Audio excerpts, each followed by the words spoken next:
Hey y'all, welcome back. Today we're checking out behind the recording of Led Zeppelin II. Led Zeppelin's first album introduced the band's unrelenting hard rock style that would go on to thrill audiences worldwide. Their second album, recorded the same year in 1969, mostly while on tour supporting their first record, really cemented their place as one of the biggest bands in the world, going from playing clubs to selling out arenas, with radio hits Whole Lot of Love and Ramble On. For the first album, the band were able to hole up in Olympic studios and complete the job in only 30 hours over a 3-week period. It was actually recorded before they even had a record deal and was solely financed by Jimmy Page himself, so haste was in his best interest. Hang on, yo, let me just say, I love Led Zeppelin. I'm familiar with their music. The drummer, John Bonham, probably my favorite drummer. So I've definitely heard their music before. I'm familiar with the music, but ow. I love the album Led Zeppelin II, but I don't know how it was recorded. So that's what we're going to find out. Complete the job in only 30 hours over a 3-week period. It was actually recorded before they even had a record deal and was solely financed by Jimmy Page himself, so haste was in his best interest. With the band doing all they could to promote their debut record, they ended up being on the road for some time and just weren't able to dedicate a prolonged amount of time away from touring in order to record the second album. Because of this, how they got the money. They ended up recording as they travelled, with sessions taking place in both the UK and the USA, and even a brief session in R&D studios, nicknamed The Hut, in Vancouver, to record vocal and harmonica overdubs for the song Bring It On Home. Their first album was engineered by Glyn Johns, with Jimmy Page as producer. Legend. Jimmy and Glyn were like-minded when it came to the sonic approach for the record, in that space and ambience were important elements to capture to convey a sense of size. And this was a style that would continue into the recording of their second record. This method was crucially employed when recording John Bonham's drums, for example. For the most part, this was done with 2 mics over the kit, with one placed to Bonham's right above the ride cymbal area and one directly above the snare. A third mic would be placed in front of the bass drum also, to catch the low frequencies not picked up properly by the overhead mics. Yeah, so I was just going to say, this is called the Glyn Johns method. This is a technique people do now if they want it to sound like an old Led Zeppelin record, but it's very, very popular to do. You learn about it, everybody learns about this in recording engineering school, you know? Everybody gives it a try. And you know what I found when you do that? It's really up to the drummer to mix the sound of the drum set. If the snare drum's not loud enough, the drummer's got to play the snare drum louder. If the hi-hat's too loud, the drummer's got to play the hi-hat softer, you know? So you got to have a really good drummer to be able to use this kind of minimal miking, if you want it to sound right, you know? Anyway, Glyn Johns is a legend. In front of the bass drum also, to catch the low frequencies not picked up properly by the overhead mics. This setup is known as the Glyn Johns method, and is important for the sound, but not the only important thing. Kramer recalls, the thing that separated him from his contemporaries, which John and I discussed, was the thing about the drum kit being balanced. Not only from a tonal point of view, but from a volume point of view also. It was this belief that cymbals shouldn't overpower the drums. You should be able to put one microphone in front of the set, and it should work. In the 40s and 50s, there weren't mics all over the place, and some of those recordings were incredible. John came out of that way of thinking. The core was complete control and balance. When you hit a drum, it'll have one volume. If you hit a cymbal with that same amount of force, it's a lot louder. Through microphones, definitely. You gotta kind of pull back when you're playing the cymbals. That's really tough. Look at this guy. He's going for it. The core was complete control and balance. Eddie remembers using the Neumann KM54s for the overheads and an AKG D30 on the kick drum. Although different mic combinations were used in many different studios, including the ones used at Mystic Studios in LA here, his skins were tuned very tight like a traditional jazz player's kit, which gave the drums a pitch and a ring that was quite distinctive from other rock drummers. Eddie recalls, he always used to come in and give me a big bear hug and say, "You're going to give me a good sound today, aren't you?" in a kind of funny, threatening voice. For Jimmy's guitar, You better. the way they created space was by placing a microphone close to the cloth of the amp, as would be standard practice, but also having one placed around 10 feet away, and then blended in the 2 signals to give the listener a sense of space and size. Although Jimmy Page was the producer, Eddie Kramer was one of the many engineers who worked on the album, and ultimately ended up mixing it along with Jimmy, with Eddie handling all the technical details.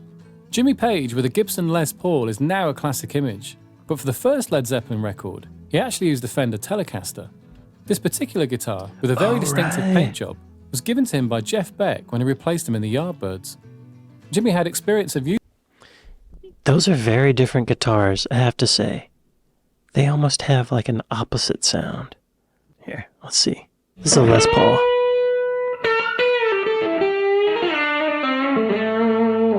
Yeah, it's very, I would say, dark, kind of muted sounding, and a Telecaster is really bright.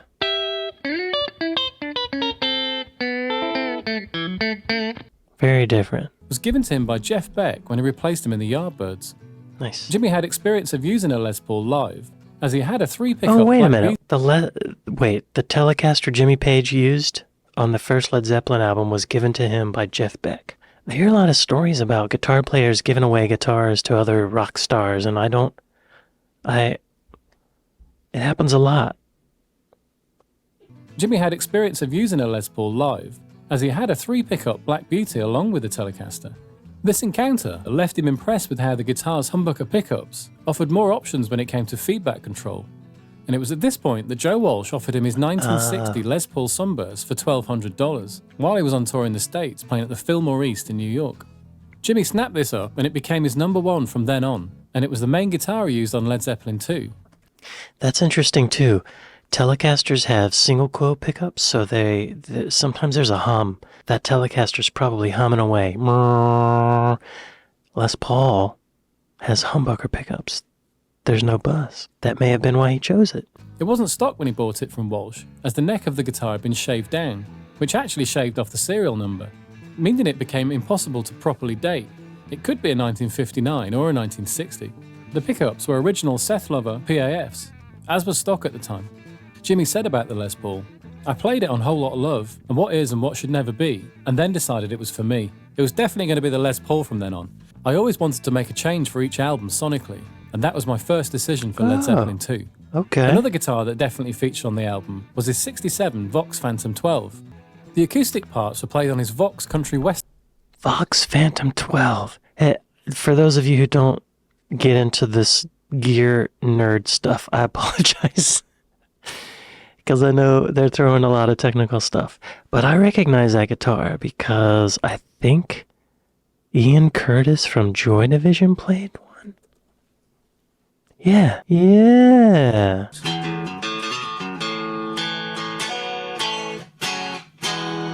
Wow, very different sounds from one guitar. The acoustic parts were played on his Vox Country Western model. This can be heard very prominently on Ramble On. The Vox Country Western is really a rebadged Italian-made Echo 6. This is a fairly inexpensive brand and even has a bolt-on neck. Jimmy's main amps at the time were the Marshall Super Lead and Marshall Super Bass. His Super Bass was modified by Tony Frank, and it's unclear what these mods entailed, as it's quite possible to effectively turn a Super Bass into a Super Lead. Some say his main recording amp from Led Zeppelin II onwards was the Super Bass, but it's likely both were used over the years, and it's very hard to judge from pictures, as they look identical from the front. He also used a Vox UL412 hybrid amp head in the studio. Hang on now. Is this too technical? This might be too technical. The amp was known as the Super Beetle, as it was Vox's response to the Beatles requesting a higher powered amp in order to be heard over their screaming fans. You can clearly see in the studio recording photos that there are definitely some Rickenbacker speaker cabinets present. This is the transonic cabinet that Jimmy had originally paired with the Vox, and it's likely that the cabinets contained Altec 417 speakers, although this can't be confirmed for sure. The Vox amp and Rickenbacker cabinet combination was what he used to record Whole Lotta Love, and for the solo, the Solar Sound tone bender and the Vox wah slightly dipped to accentuate the mid-frequencies. He did use the Road to Sound tone bender Mark II also during the album. Another effect that he used can be seen in this photo. This is the Long Tom Echo Deluxe by Vox that was initially made popular by Hank Marvin of the Shadows. The Vox Echo. What's up with that? The way you do this, you can actually have the effects off. Then when you switch it in, on they come. So I think this is head 2. Okay. So Jimmy was getting trippy back then. Whole Lotta Love also has a theremin part played by Jimmy. This occurs in the breakdown and is followed by another very distinctive part. Eddie Kramer...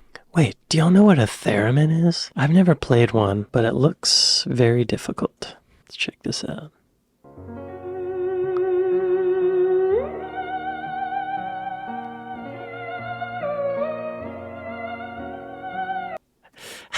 It's it's beautiful but also comical at the same time. So Jimmy played, I didn't know he played one of those in A Whole Lot of Love. Recalls. The whole thing with Jimmy was that we liked to leave in little mistakes and ad-libs. It added to the whole vibe. So on A Whole Lot of Love, we left in that cough at the beginning. Then on Robert's way down inside vocal part, we found that we had leakage from track 8, a previous vocal track that we couldn't seem to lose. So Jimmy and I cranked up the reverb and left it in. Big mistake? Happy mistake. Using, An example of the recording complexity. That's so great. They're using these little mistakes as like creative fuel, you know? These little mistakes are opportunities to make something great. I love that. Creative. These caused by the relentless touring schedule meant that this song, like most of the album for that matter, was recorded at different times in many different studios. For example, Whole Lot of Love kickstarted the sessions at Olympic Studios in April '69. Okay. Where's Olympic Studios exactly? Where are we? Is it still there? Is it still there? I think it's in London. I've heard of it. I know the Beatles used it a little bit when their other studio wasn't available. Olympic Studios. Oh, wow. It's on Church Road, similar to Abbey Road. Is this the original? Oh, it might not be. Oh, one's a movie theater. One's a record store. I don't know if it's still there. That might not be it. For example, Whole Lot of Love kickstarted the sessions at Olympic Studios in April '69, moving on to A&M Studios in Hollywood for further overdubs, and actually... That's nearby. Let's see where it is on a map. Oh yeah, it's now the Jim Henson Company lot. So it was originally... Yo, this place... Oh, look, there's a statue of Kermit the Frog out there. But this place is pretty interesting because it was originally built by Charlie Chaplin. Charlie Chaplin said, "I decided to buy land in Hollywood and build a studio. The site was at the corner of Sunset and La Brea and had a very fine 10-room house and 5 acres of lemon, orange, and peach trees. We built a perfect unit complete with developing plant, cutting room, and offices." Man, if you go there now, it is not, there are no orchards there now. Amazing. I didn't know they recorded some of Zeppelin II there. That's wild. Wow. Moving on to A&M Studios in Hollywood for further overdubs, and actually finished at A&R Studios in New York. They were all over the place, Kramer says of the... A&R Studios... Okay, I gotta look that up. What? It was right there. Y'all, this is across the street from where I used to work. Yeah, wow. I didn't know it. The sessions. They had this huge truck of tapes, and once they were assembled, he and Page completed the mixes in just 2 days, on August 29th and 30th at A&R Studios in New York. 2 days? On the most primitive console you could imagine. Yo, 2 days to mix a record. An album. That's quick. It's now, or when I used to work in recording studios, if you mixed one song a day, that was pretty quick. They did the whole album in 2 days. This is once again proving this thing that I've been noticing is that some of the greatest pieces of art are made just like kind of phoned in a little bit. For whatever reason, budget, time, scheduling, whatever, they just do it kind of quick. Trying to do things quick is like a distraction from stewing in this, oh, I have to make this beautiful piece of art. They're just trying to get it done. You don't have time to second guess yourself. 29th and 30th at A&R Studios in New York, on the most primitive console you could imagine, with only 2 pan pots available, Kramer said. Fortunately, a lot of submixing had been done previously, so 2 some pan tracks pots? contained the multiple instruments, and in many cases, basic effects had also been committed to tape at the time of recording. For my non-engineering viewers, a pan pot is just the little knob that you use to pan something left or right, and it only had 2 of them. What? Now you have that option on every channel. Every instrument, you can pan wherever. Instruments, and in many cases, basic effects had also been committed to tape at the time of recording. But that didn't keep Kramer and Page from creating more effects and making the most of these 2 pan pots. They were able to dramatically move instruments and vocals from one side of the stereo field to the other, such as during the middle section of Whole Lot of Love, and towards the end of What Is and What Should Never Be. and also for creating more subtle stereo effects using reverb and delay. Of course, when talking about the effects used on Led Zeppelin II, it's interesting to note that while the studio was equipped with Pultec equalizers, Teletronics limiters, and other now classic gear, there were no effects processors in the modern sense. Reverb was generated via 3 EMT 140 plates, and delay was achieved using a 3-head reel-to-reel tape recorder. Okay, so for my non-technical friends, let me tell you what that is. I feel like this is too technical. So this is a Pultec equalizer. It's a classic piece of gear. All it is an EQ, you know? Like on your car stereo, you have treble and bass. That's all this is. It's the exact same thing. Just a few more knobs to select what frequency and blah, blah, blah. This Teletronics limiter, it keeps the volume from going over a certain volume. Is this interesting? Is this good content? I don't know. And then the other knob turns it up or down, like the volume. It's very simple. It's not rocket science. Anybody could be an engineer. Okay, so these plates, they're really just big pieces of metal with a little speaker on one side and a little microphone on the other side. And so when you send sound into the plate, it's literally vibrating this big piece of metal, and you're able to record that sound. It's like, back in the radio days when you would see the sound effects guys, shake a big piece of metal and it would sound like thunder. It's the same thing. It looks like a warehouse door, doesn't it? And delay was achieved using a 3-head reel-to-reel tape recorder. The delay results in the time it takes for the tape to physically travel between the record and playback heads. Another Very well example of explained. effects created using reel-to-reel tape recorders is the strange vocal sound on the chorus of What Is and What Should Never Be, produced by Phase Implant's voice using 2 synchronized tape recorders. The same track was played back simultaneously on 2 machines at the same time, with the tape in one machine playing tape that was uneven.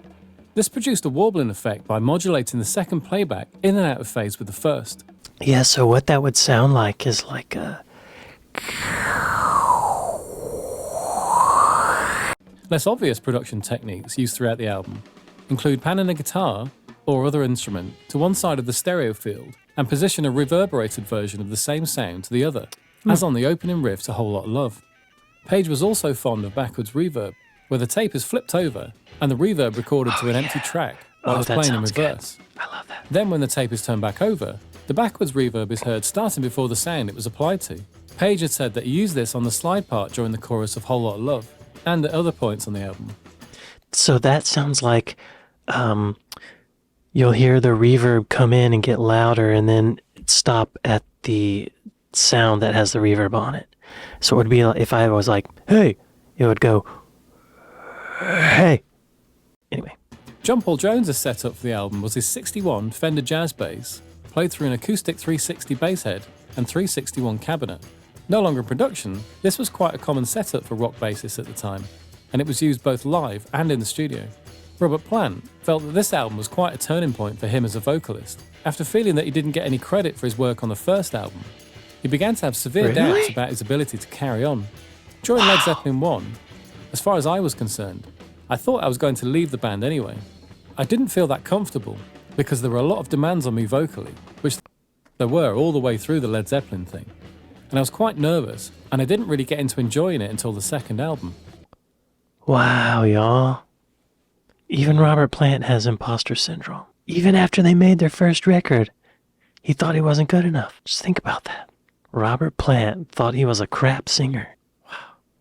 It's really tough to analyze ourselves, isn't it? Especially when it comes to art. It's so subjective.